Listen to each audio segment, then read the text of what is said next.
আসসালামু আলাইকুম। সরকারি নজরুল কলেজ ত্রিশাল কর্তৃক আয়োজিত অনলাইন ক্লাসরুমে সবাইকে স্বাগতম। আমি মাহবুবা খাতুন, প্রভাষক, অর্থনীতি, সরকারি নজরুল কলেজ ত্রিশাল, ময়মনসিংহ।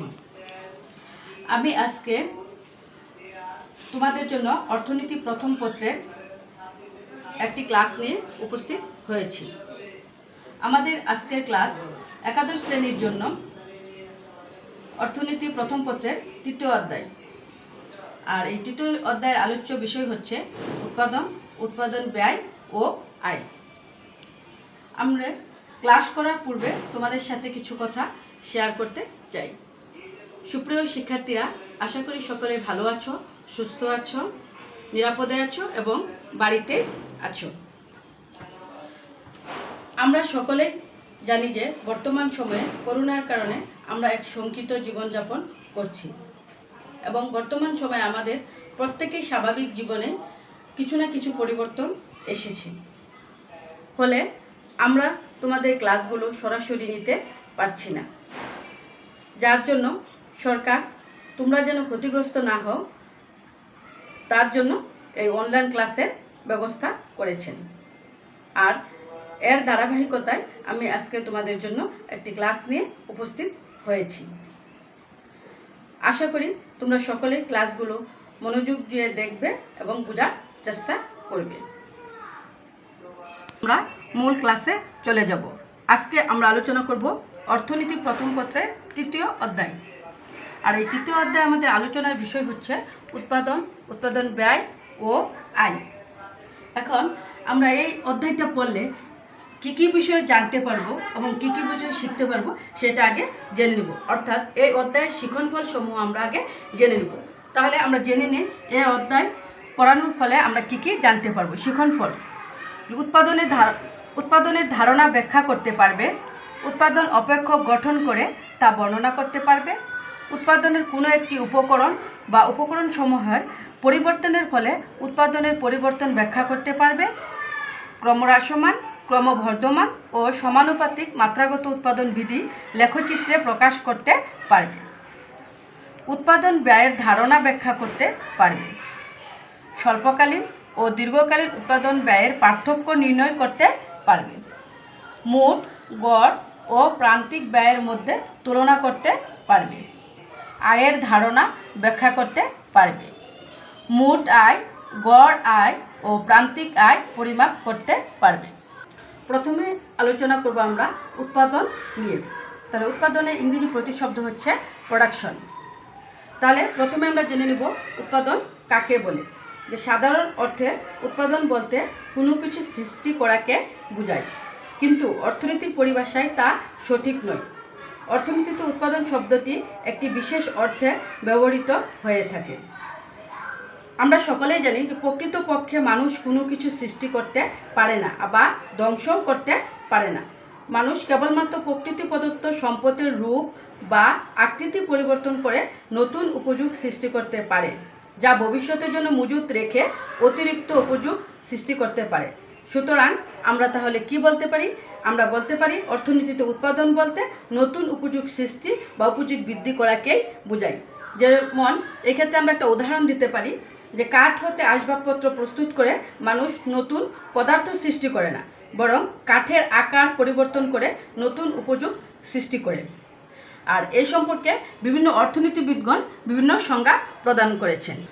অধ্যাপক ড্যানিয়েল বি শুটস এর মতে উৎপাদন হলো এরূপ একটি পদ্ধতি যার দ্বারা মানুষ প্রকৃত প্রদত্ত বস্তুকে ভোগের উপযোগী করে তোলে।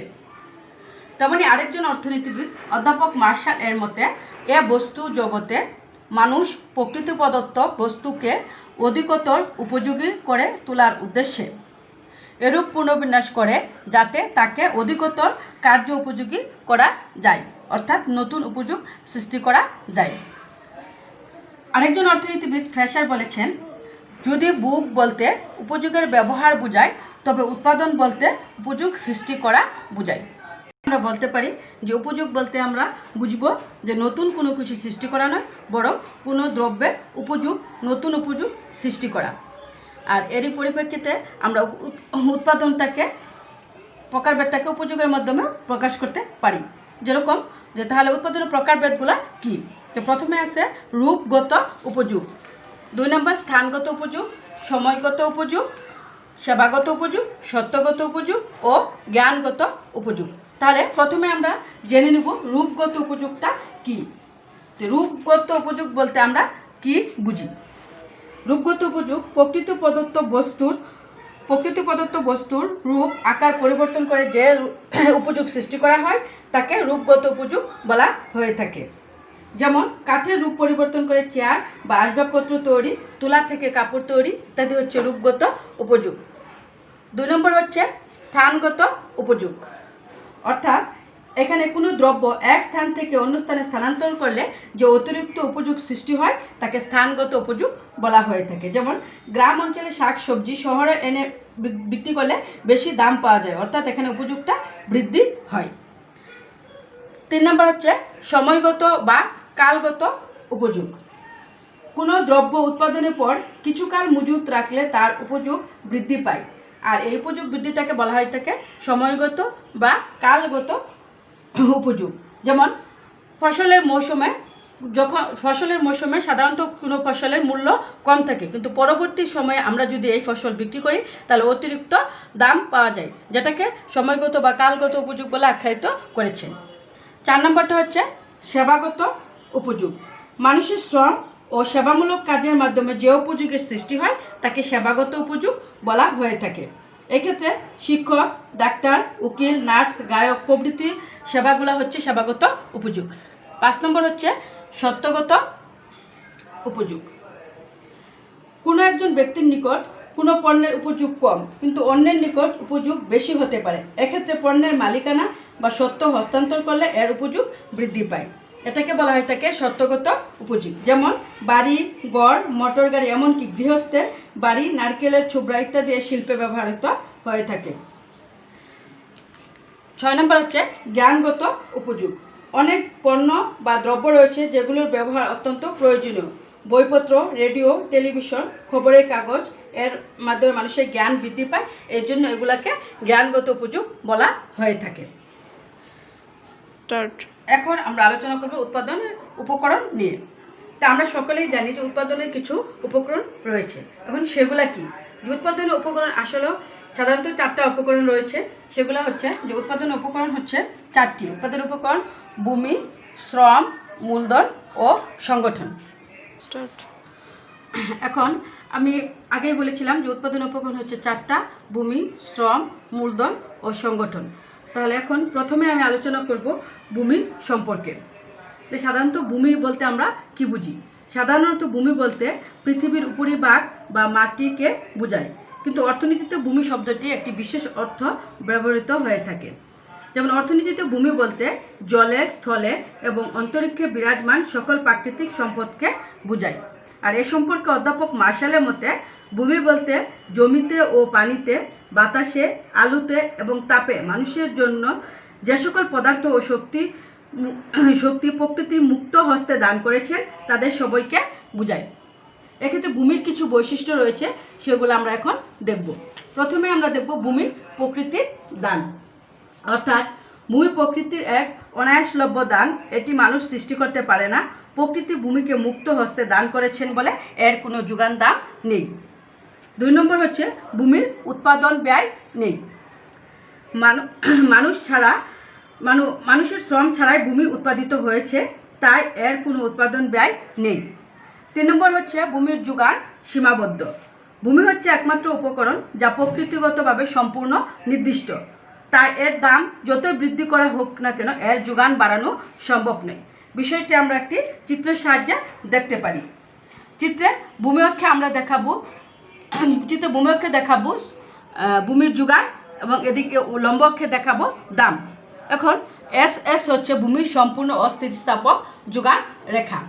এখন চিত্রটা বিশ্লেষণ করলে আমরা বলতে পারি অস্থিতিস্থাপক যোগান রেখা হচ্ছে এস এবং ভূমির প্রাথমিক মূল্য হচ্ছে OP1, ফলে তার যোগান ছিল OS1। এখন যদি ভূমির দাম OP1 থেকে বেড়ে OP2 করা হয়, তার ফলেও যোগান কিন্তু OS-এই সীমাবদ্ধ থাকবে, অর্থাৎ দাম বৃদ্ধি করলেও এখানে যোগান বাড়ানো সম্ভব নয়।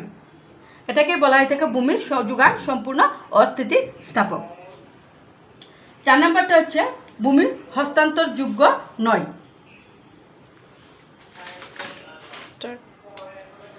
ভূমি স্থানান্তরযোগ্য নয়। ভৌগোলিকভাবে ভূমিকে এক স্থান থেকে অন্য স্থানে স্থানান্তর করা যায় না, তবে এর মালিকানার দিক থেকে ভূমি হস্তান্তরযোগ্য।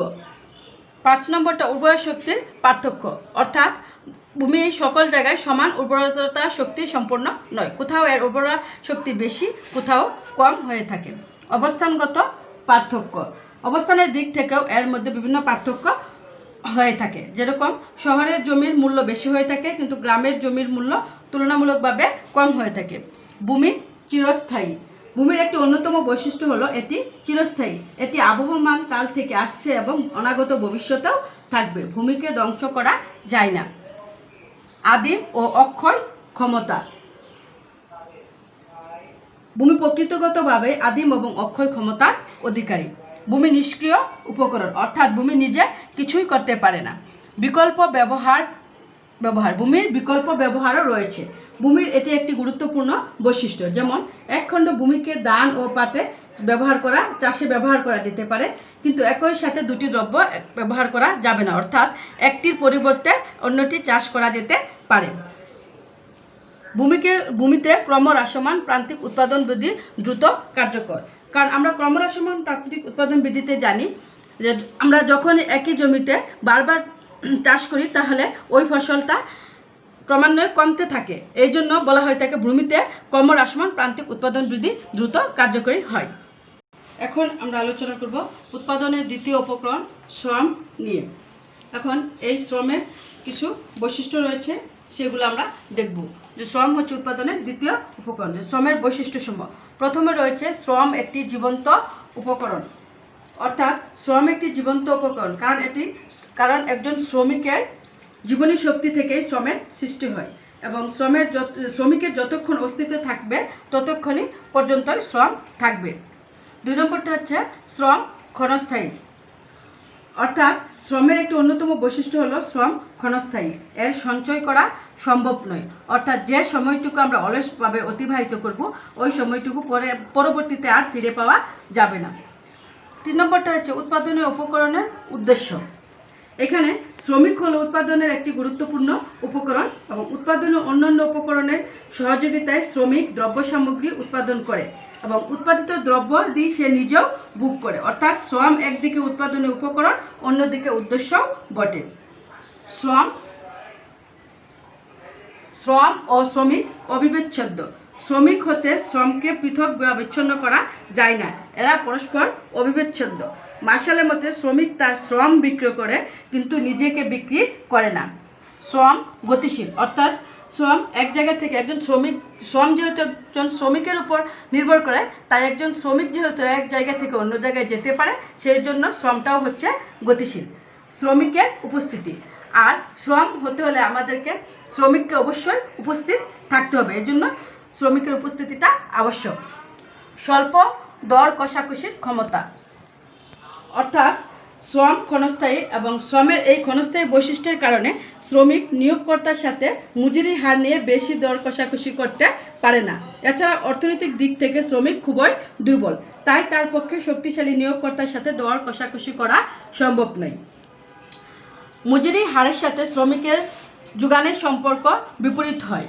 এখন এই বিষয়টা নিয়ে আমরা একটু আলোচনা করব, কারণ আমরা সাধারণত জানি যে মজুরি হারের সাথে অর্থাৎ যোগানের সাথে মজুরি হারের সম্পর্কটা হয়ে থাকে সরাসরি, অর্থাৎ যদি আমাদের দামটা বেশি থাকে তবে সেক্ষেত্রে যোগানটা বেশি হয়ে থাকে, কিন্তু শ্রমের যোগানের ক্ষেত্রে এই জিনিসটা সম্পূর্ণ বিপরীত হয়ে থাকে। এবং সেটা কেন হয়ে থাকে আমরা একটু খেয়াল করব। এক্ষেত্রে আমরা দেখব এটা একটা হচ্ছে পশ্চাৎমুখী যোগান রেখা, এস হচ্ছে একটি পশ্চাৎমুখী যোগান রেখা। এখানে চিত্রে যদি আমরা খেয়াল করি তাহলে প্রথমে দেখতে পারবো যখন কোনো শ্রমিকের মজুরি ছিল OW1 তখন তার শ্রমের পরিমাণ ছিল OL1 পরিমাণ। পরবর্তীতে যখন আমাদের মজুরিটা OW2তে বৃদ্ধি করা হলো, সাথে সাথে আমাদের মজুরি কিন্তু বৃদ্ধি হলো, কিন্তু খুব সামান্য পরিমাণে শ্রমিকের পরিমাণ, মজুরি বৃদ্ধির ফলে আমাদের খুব সামান্য পরিমাণে শ্রমিকের পরিমাণ বৃদ্ধি পেল OL2 পরিমাণ। কিন্তু এখন আমরা তৃতীয় ধাপে যখন আমাদের মজুরিটা অতিরিক্ত হারে বৃদ্ধি করা হলো, অর্থাৎ OW3 পর্যন্ত, তখন আমরা দেখতে পাচ্ছি আমাদের শ্রমিক আর নিয়োগ হচ্ছে না বা শ্রমিকের সংখ্যা আর বাড়ছে না, বরঞ্চ কী হচ্ছে, শ্রমিকের সংখ্যা কমে OL3-তে কমে যাচ্ছে। তাহলে আমরা কি বলতে পারি যে সামান্য শ্রমের মজুরি বৃদ্ধিতে শ্রমিক তার শ্রম বেশি দিতে আগ্রহী থাকে। যখন আমাদের মজুরিটা অতিরিক্ত পরিমাণ বেশি থাকে তখন শ্রমিক তার শ্রমের পরিমাণ বৃদ্ধি না করে বরঞ্চ কী করে, কমিয়ে ফেলে। তাহলে এক্ষেত্রে মজুরি হারের সাথে শ্রমের যোগানের সম্পর্কটা হচ্ছে বিপরীত। বাস্তবে শ্রমের যোগান বৃদ্ধি করা সময় সাপেক্ষ। আরেকটা হচ্ছে শ্রম সক্রিয় উপকরণ। এগুলো হচ্ছে আমাদের শ্রমের বৈশিষ্ট্য। এখন আমরা আলোচনা করব উৎপাদনের তৃতীয় উপকরণ মূলধন নিয়ে। অর্থাৎ মূলধনটা কি? আমরা সকলেই জানি উৎপাদনের তৃতীয় উপকরণ হচ্ছে মূলধন। অর্থাৎ সাধারণ কথায় আমরা মূলধন বলতে টাকা পয়সা, অর্থ সামগ্রী বা সহায়ক সম্পদ এগুলোকে বুঝে থাকি। কিন্তু অর্থনীতিতে মূলধন একটি বিশেষ অর্থে ব্যবহৃত হয়। যে অর্থনীতিতে মূলধন হচ্ছে মানুষের উৎপাদিত দ্রব্যের যে অংশটুকু পরিবর্তে অধিকতর উৎপাদন কাজে ব্যবহার করা হয়ে থাকে তাকে মূলধন বলা হয়ে থাকে। এখন এই মূলধনেরও কিছু বৈশিষ্ট্য রয়েছে, সেগুলো একটু আমরা সংক্ষেপে দেখে নেব। যে প্রথম বৈশিষ্ট্য হচ্ছে মূলধন উৎপাদনশীল। 2 নম্বরটা হচ্ছে উৎপাদিত উপকরণ। মূলধনের উৎপাদন খরচ বিদ্যমান। 4 নম্বর হচ্ছে মূলধন সঞ্চয়ের ফল। মূলধন অতীত শ্রমের ফল। মূলধন অস্থায়ী। মূলধন সমজাতীয় নয়। মূলধন ভবিষ্যৎ আয়ের উৎস। মূলধন অপেক্ষাকৃত গতিশীল। এখন আমরা আলোচনা করব উৎপাদনের চতুর্থ উপকরণ সংগঠন নিয়ে। তাহলে আমরা সকলেই জানি উৎপাদনের চতুর্থ উপকরণ হচ্ছে সংগঠন। তো সংগঠনটা কি? যে উৎপাদনের অন্যান্য সকল উপকরণ যেমন ভূমি, শ্রম, মূলধন, সংগঠন ইত্যাদি উপকরণ সমূহকে সুনির্দিষ্টভাবে সংযোজন, বিয়োজন ও সুনিপুণভাবে একত্রিত করার যে প্রচেষ্টা তাকে সংগঠন বলা হয়ে থাকে। আর এই সংগঠনটা যিনি পরিচালনা করেন তাকে বলা হয়ে থাকে সংগঠক। এখন এই সংগঠনেরও কিছু বৈশিষ্ট্য রয়েছে, আমরা সংক্ষেপে তা একটু দেখে নেব। প্রথমে রয়েছে যে সংগঠন উৎপাদনের সাথে সম্পৃক্ত এবং এটা এক ধরনের বিশেষ ধরনের শ্রম এবং ঝুঁকি বহন। অর্থাৎ একজন সংগঠক তার উৎপাদন কাজ পরিচালনা করার জন্য বিশেষ ধরনের শ্রম দিয়ে থাকে এবং সে ঝুঁকি গ্রহণ করে থাকে। তাহলে এই ছিল আমাদের আজকের ক্লাসের বিষয়বস্তু। আশা করি তোমরা সকলে ভালোভাবে বুঝতে পেরেছ। ধন্যবাদ সবাইকে। আসসালামু আলাইকুম।